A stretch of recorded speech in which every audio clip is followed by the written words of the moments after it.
안녕하십니까. 땅사고 건물사고 부자되고의 땅사고 TV 임동성입니다. 돈이 비처럼 쏟아지는 시절은 지나갔고요. 햇빛이 강렬하게 내리쬐어서 돈이 사라지는 시점입니다. 보시면 물은 우리가 풍수상으로 봤을 때 재물에 해당됩니다. 재물. 금성수라고 이렇게 보여지는데요. 보통 이렇게 우리 내 집 앞쪽으로 이렇게 물길이 들어와 가지고 뒤쪽에서 옆으로 그래서 내 앞쪽에 있으면 이런 것도 물이 재물로 해당되는 거고요. 이렇게 표현하신 분들이 많이 있더라고요. 하늘에서 비가 물처럼 비처럼 쏟아져요. 돈이 비처럼 쏟아져. 이런 시기가 언제였냐면 2020년, 21년 코로나 사태로 해서 저금리로 해서 국가가 보조금으로 막 뿌리고 그 다음에 재정정책으로도 뿌리고 금리 저하시켜서 중앙은행에서 돈 내리고 시중은행에서 그냥 돈을 뿌려대는 거 대출 금액도 쉽게 해주고 그런데 이렇게 돈을 너무 많이 뿌리다 보니까 물가 상승률이 어마어마하게 올라갔습니다. 그래서 지금은 이제 강력한 햇볕을 내리쬐고 있습니다. 햇볕이 점점 더 세지고 있어요. 올 하반기, 올 상반기부터 지금 금리가 오르기 시작했죠. 그래서 금리가 강하게 됨으로써 막 햇볕을 내리쬐는 것 같아요. 그래서 우리가 가지고 있는, 당신이 가지고 있는 저수지, 호수, 여러분의 재산이에요.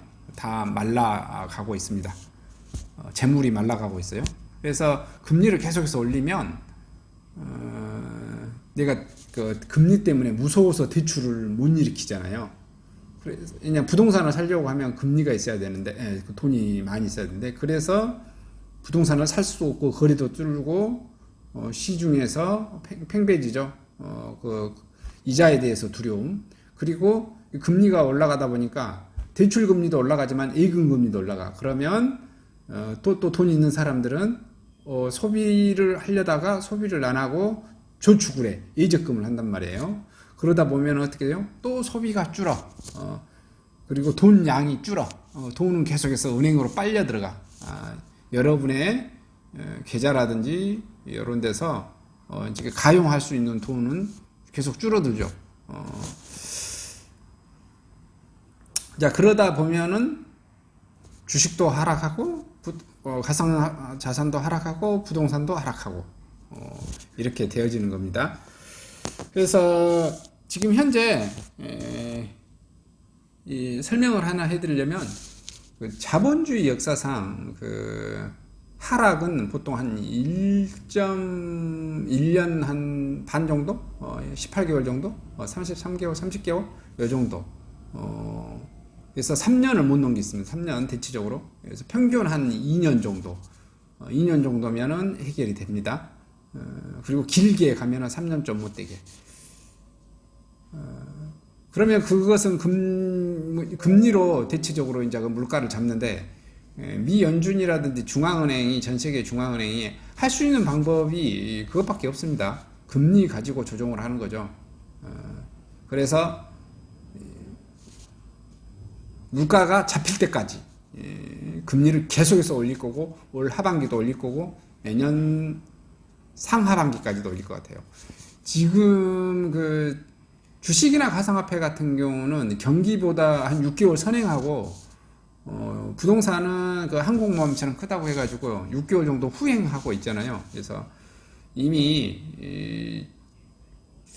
주식이라든지 가상화폐는 작년 하반기에 정점을 찍고 벌써 하락하기 시작했어요. 물론 부동산도 대한민국 부동산도 봐보면은 너무 급등했던 세종시라든지 대구시 같은 경우, 대구광역시 같은 경우 작년부터 하락했다라고도 볼 수는 있겠는데, 근데 전반적인 광역시들의 하락 그리고 서울도 하락하고 마지막 광역시 강주광역시까지 하락하는 시점이 6월부터 지금 7월부터 들어가는 거죠.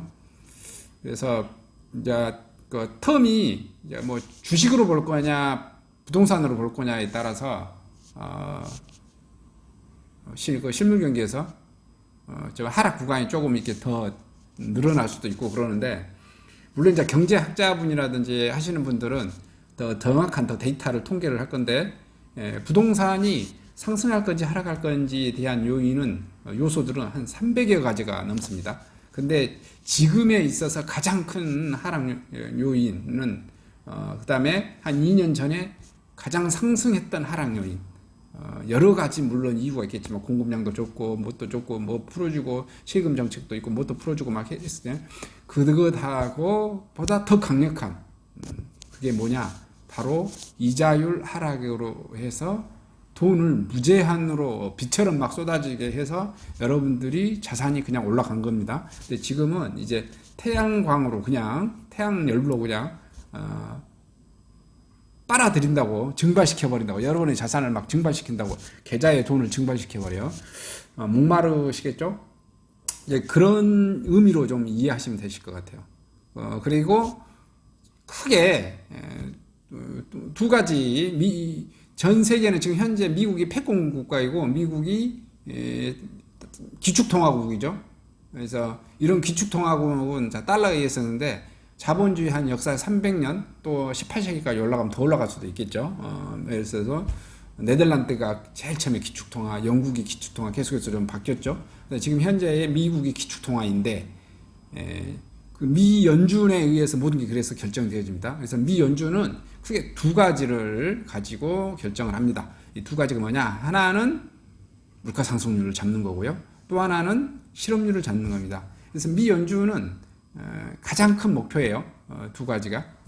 그래서 평상시에 미 연준은 뭐냐면은 실업률을 4%대로 잡은 게 목표예요. 근데 지금 현재 미 연준은 4%의 실업률을 잡았습니다. 이게 실업률이 막 6%, 8%, 9% 되는 것을 계속해서 미 연준이 할 수 있는 게 이자율을 떨어뜨려서 실업률이 4%대까지. 우리나라는 실업률 4%는 굉장히 높을 수도 있고 그런데 그런 기준으로 우리나라 기준이 말고 미 연준의 기준입니다. 미 연준이 기축 국가이기 때문에 기축 달러이기 때문에 우리 대한민국의 중앙은행은 미 연준이 하는 거에 따라갈 수밖에 없는 구조예요. 물론 우리나라 경제 시스템이 조금씩은 미국하고 상황이 다를 수 있지만 큰 틀에서 안 따라갈 수가 없는 구조니까요.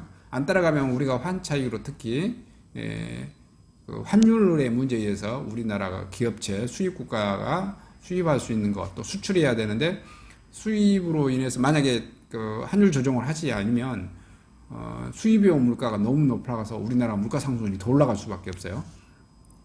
그래서 우리는 같이 미 연준이 금리를 올리면 우리도 같이 따라 올릴 수밖에 없는 구조죠. 그래서 미국의 지금 금리가 계속해서 올리고 있는 이유 중에 하나가 지금 실업률은 4%에 잡혔어. 자기네 목적 달성을 했다고요. 근데 이 돈을 20년, 21년에 워낙 풀어버리다 보니까 물가 상승률이 지금 8%대 막 이렇게 넘습니다. 그러다 보니까 이 물가 상승률을 어디까지 끌어내려야 돼요? 2%대까지 끌어내려야 됩니다. 그럼 계속해서 끌어내는 방법이 뭐겠습니까?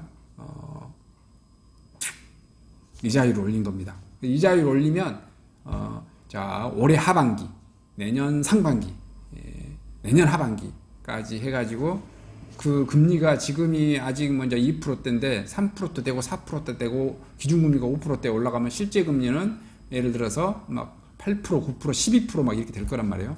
그렇게 되면 어떻게 될 거예요? 소기업 무너집니다. 중소기업 무너집니다. 자영업자 무너집니다. 이렇게 되면 어떻게 되죠? 그렇게 해가지고 그것이 무너져도 있잖아요. 무너져도 소득 1분위자들이 무너지더라도 미 연준은 계속해서 금리를 올립니다. 그다음 실업률이 또 늘어나도 올려요. 미 연준이 계속해서 그렇게 하더라고요. 왜냐하면 이 실업률이 이제 늘어난 상태에서 중단을 해버리면 물가도 못 잡고 또 실업률도 높아지고 이도저도 아니게 됩니다. 그래서 미 연준은 두 개를 동시에 달성할 수 없는데 지금은 이제 실업률을 4%대까지 했으니까 우리나라는 지금 실업률이 좀 좋지는 않죠. 쭉 끌어올려서 물가를 잡을 겁니다. 그렇게 되면은 기업체가 여력이 약한 기업체나 소상공인들이 망해 나가겠죠. 그럼 다시 실업률이 증가하게 됩니다. 실업률이 증가할 때 다시 이 그때는 이제 물가를 다 잡았어, 2%대. 그때가 아마 최정점이지 않을까, 최하점이지 않을까 싶어요. 그때 부동산이라든지 뭐 주식이라든지 가상화폐를 많이 사면은 그때가 막 최저점으로 이렇게 꽂아져. 물론 이제 주식이나 가상화폐나 이런 거 선행하고 후행하기 때문에 좀 차이는 있겠지만 어쨌든 가장 저점 바운다리가 될 거고요. 그 다음에 다시 그 실업률이 증가해서 실업률을 잡기 위해서 이자율을 떨어뜨리면 또다시 그때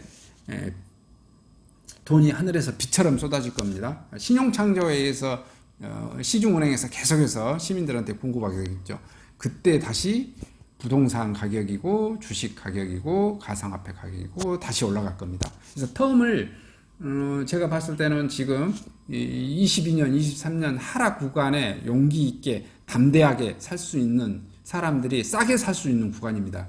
그리고 다시 이자율이 떨어지고 그러한 시점에 되팔면 거시경제 매크로만 보고도 돈을 좀 많이 벌 수 있지 않겠는가 이렇게 좀 판단을 해봅니다. 이상 간단하게 맞춰보도록 해보겠습니다. 감사합니다.